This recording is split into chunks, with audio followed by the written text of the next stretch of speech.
Hello and welcome to another episode of the KC Podcast. I'm your host, Keenan Costain, episode 2. And today we have a very special guest of Enrique Garcia, man and guitarist and lead singer of Barcerado. How are you doing today, Enrique? Pretty good, Keenan. How are you? I'm doing quite well, thank you for asking.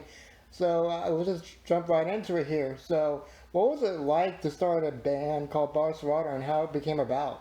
So the band started 5-6 years ago between Logan Damery, the drummer, another guy called Dustin Hanley, who lives in Asheville, and myself.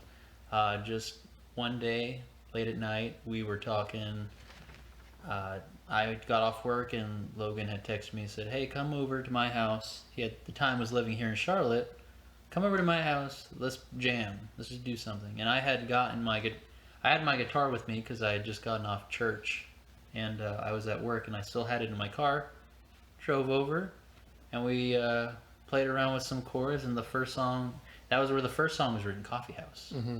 And So and that song is a good song that really gets the band going and it sets a good vibe. And let me throw this in real quick. How many years you've been playing guitar since you're the guitarist of the band? So I mean, I always have to think back because it's always a new year. So I want to say over 10 years, 10 plus years. I started, I want to say 2013, 2012.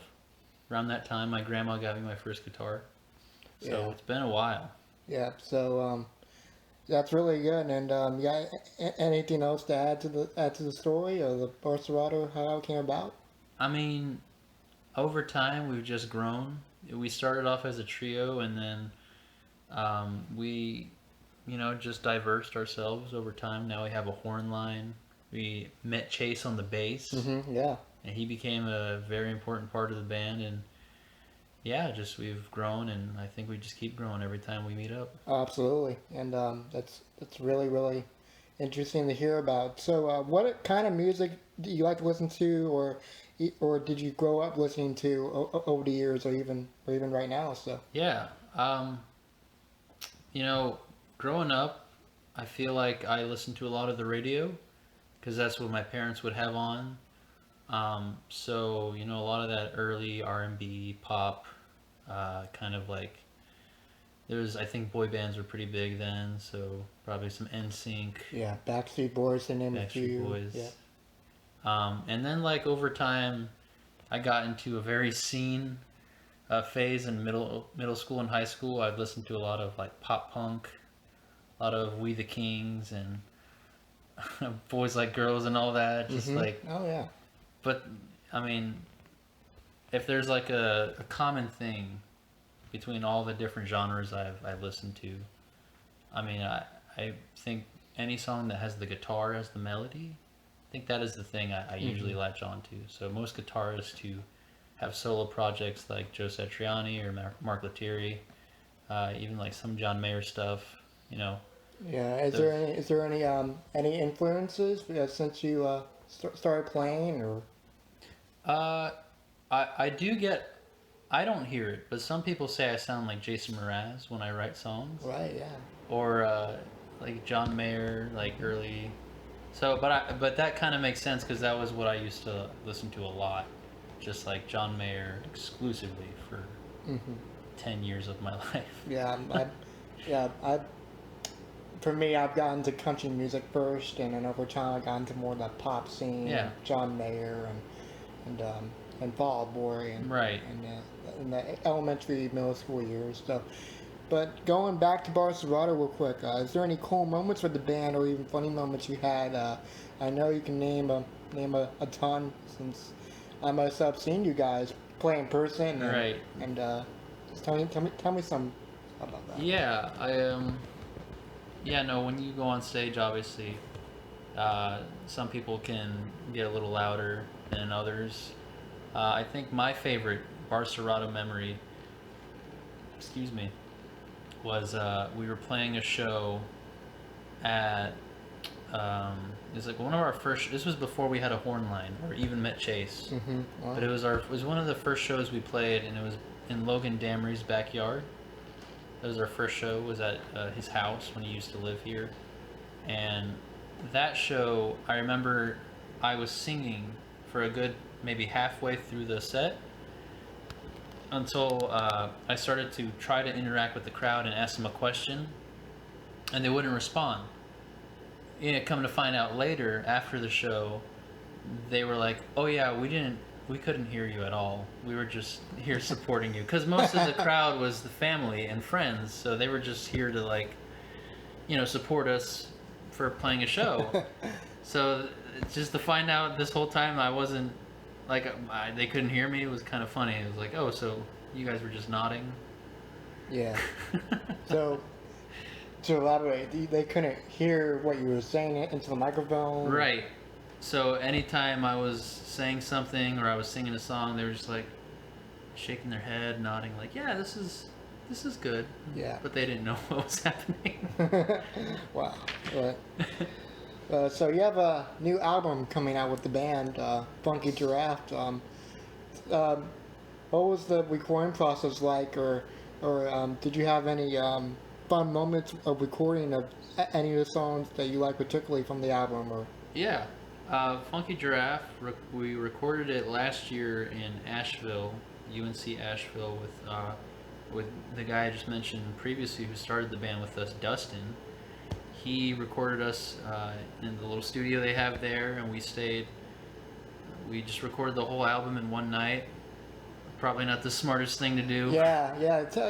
Can you try to elaborate on that? Because that right there is really, really interesting and tough to combine with. So Yeah, it was a decision that was made just on a whim. We thought, we have 5 or 6 songs that we know pretty well and shouldn't be too long to record, but we had never recorded professionally, so obviously there was a lot of flubs happening. Some people messed up their parts, getting late into the night. Some of us were just tired, didn't want to play, so we didn't expect that, even though we should have.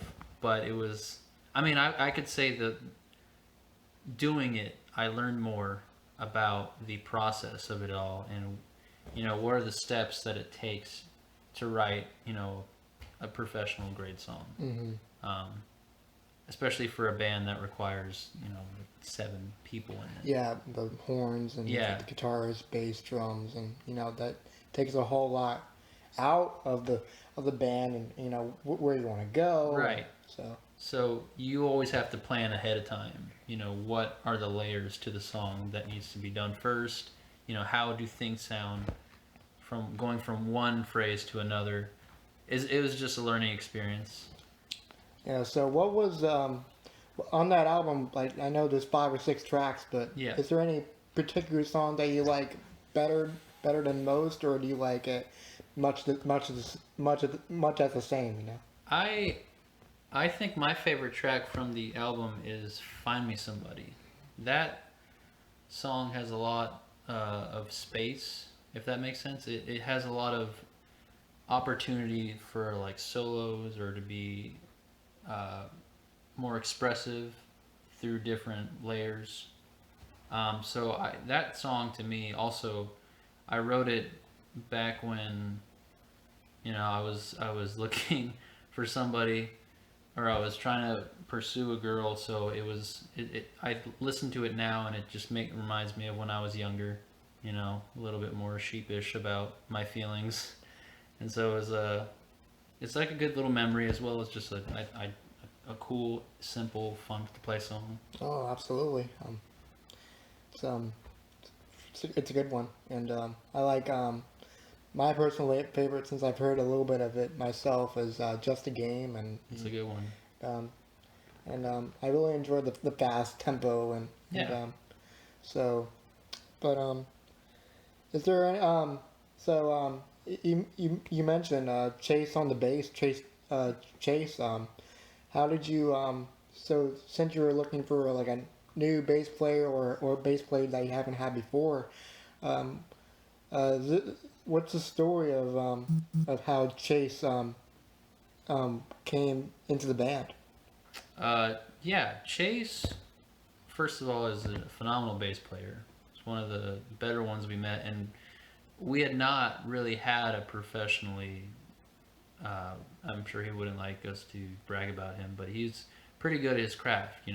We hadn't met someone as proficient as him for a long time. We actually switched between bass players between our friend Nick Baker, who is actually a trombone player and bought a bass just to fill in the role, and then Alex. So we really never had someone who knew how to play bass. When we met him at Moochie's Tavern, he was playing with a band that he had called The Real Book, and he basically, for the duration of the set, they were playing a lot of reggae and jazz inspired stuff, and we could tell that a lot of the effort from the stage was coming, or the foundation of it was coming from Chase, and it was fun to watch him.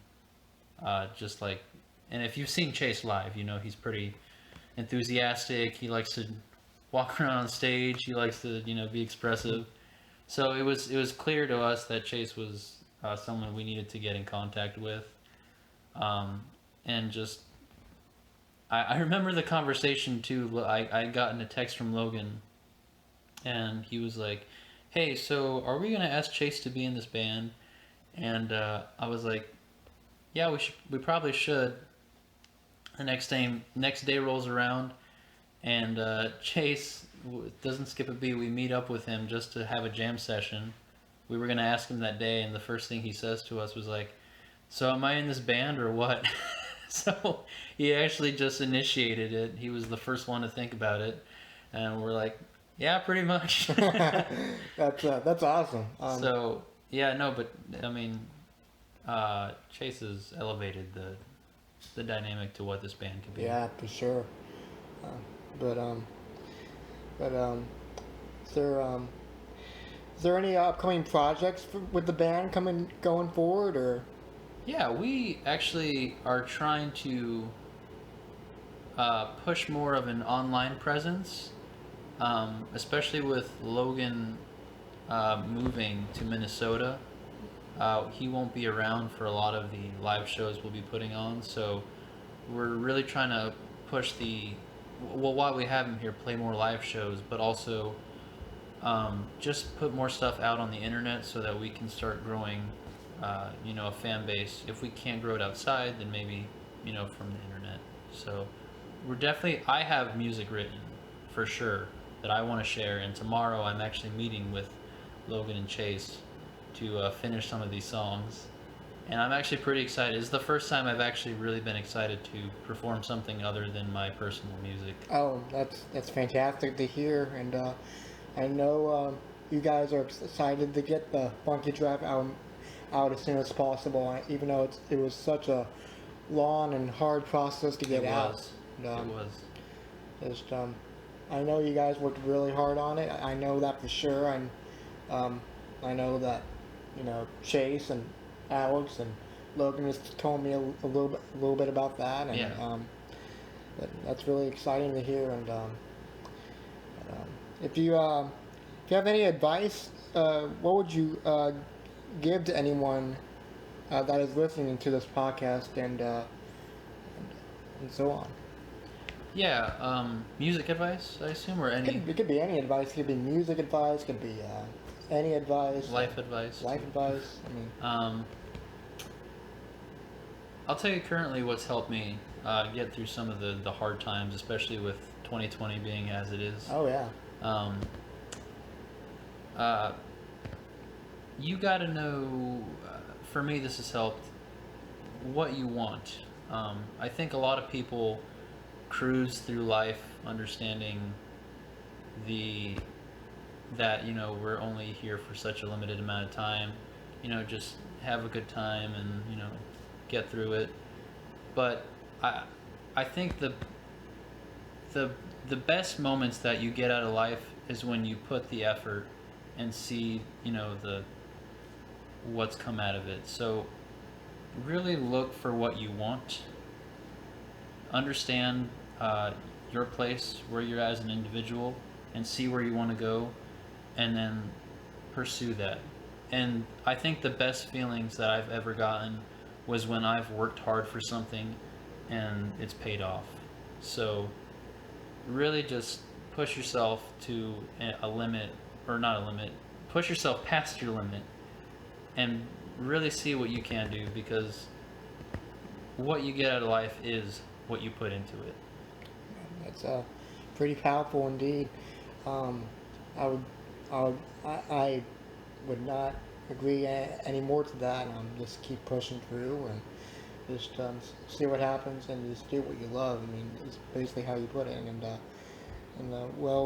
That's all the questions I have, Mr. Garcia. Thank you for joining me today, and Yeah. I hope to get together soon, and I'll have all guests going on from the past, and have more guests Yeah. going on, and you're more than welcome to come back. So, Well, it was fun. Thank you for all having right, me, thank you Keenan. so much. It's good to see you.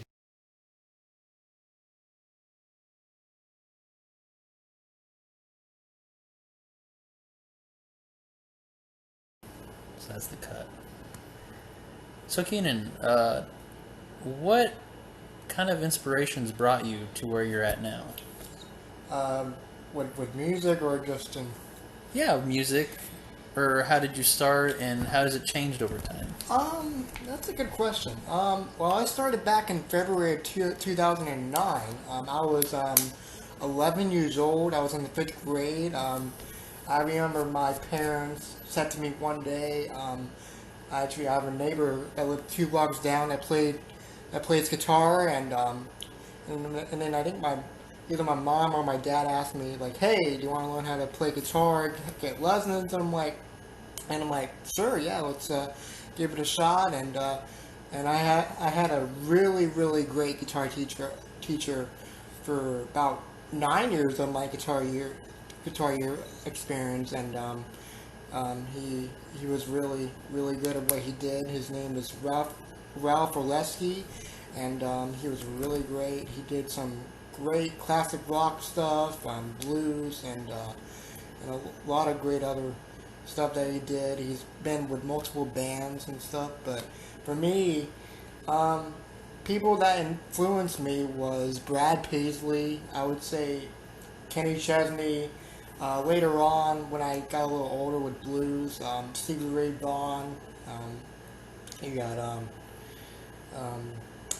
and Stevie Ray Vaughan, and I can't think of the guy's name at the moment, but Eric Clapton, and Eddie Van Halen, those guys, and that's what made me like inspired to play guitar in the first place. So. And is that all? Has that always changed over time, or you always listen to the same genre? It has changed a little bit over time since I gotten older, like in high school or even now. I listen to more reggae stuff that my brother listens to, but country music and rock is I always lay I always lay back on it because I grew up listening to it, and I grew up playing it, and that's what's really special about it is that I grew up listening to the stuff, and really it's kind of like a dream come true, and that's what makes it special. Is there any shows you've been to by them? I've been to Brad Paisley twice, and I've been to Kenny Chesney one time. I really want to go see Van Halen before they retire per se. Had an opportunity to go back in 2012, but school got in the way at the time, and I was really not too happy about that. But I grew up listening to Van Halen and those guys, and that's what's really cool about it. Yeah. Yeah, I mean, Van Halen, I'm sure right now is probably not touring because of COVID. Does that COVID helped you practice more, or do you have more time to do something else? It's really have gotten to me. I gotten ideas in my head, since I'm working on a new project slowly right now. I'm not in a hurry of releasing it at the moment, but it's it's getting to me. It's getting to the point where I want to be motivated again and write music again, which is great at times. And there's some other things I want to focus on, like becoming a better broadcaster or interviewer, like we're doing now. So Yeah. And there's no saying that you can't do both of those things. I mean, there's that's not out of the question at all. I still love music with the passion. I started singing when I was 4 years old, and I remember performing in front of people when I was 5.5, 6 years old. So in front of my classmates in elementary school, and I actually won a contest in a Relay for Life charity event. And back when I was in second grade, so I was probably around 7 or 8 when that happened. And I just remember the crowd, supporting me, and when I found out that I won, I was like, wow, I actually did it. So yeah, it's a good feeling when you can get the crowd going. yeah. Is there any shows you've had that you've enjoyed playing? Well, since I'm in a band myself, kind of like with you, I really enjoyed playing in front of people. And I really miss that due to the fact that we're at right now. But is there any favorite moments? I would say definitely the very first one that we did back in 2016. I believe it was August 12th. I believe somewhere around there. It was our first show with the so-called Soundbars band. We're pretty much a cover band, and we do classic rock, country, you name it. We do a little bit of everything, and me as being the lead singer, kind of like yourself with Barcerado, putting that practice in has really helped. And a little backstory: I remember my mom telling me, oh, I know someone that could possibly put on a show or whatnot, and like what are you up for? And I was like, yeah, sure. And I got Chase involved, and Ryan and my friend Ryan, who lives a couple blocks down from me, and Ryan Wilberton, who plays drums. And at first, with Ryan Wilberton and I met him at a rehearsal, and I wasn't unsure of how he was gonna interact or play. And going forward now, it's really, really great just to interact and hang out with him. And he's a really funny guy to be around, and that's what makes it fun. I have to say, my favorite show of the Soundbars was at Blackfin when you guys brought in the tuba that Nick Bellardini had. Yeah, it was on "I Want You Back" by the Jackson 5. And Whose idea was to bring the tuba in? I'm not really sure. I think maybe Chase brought that idea up, and it was kind of I think it was a last second thing, or maybe a day prior thing. Yeah. And maybe we were missing something in that song because I wasn't really the best singing that song or something. But for the songs we did that set list, I do remember we did a Bad Company song, which I really enjoy singing, and we try to do something a little different with the solarine and the freestyle, and My Hero by Foo Fighters is another one, and we've done that one every single show that we've done for the Soundbirds, and it's a fun song. It's quite easy if you're a guitar player, and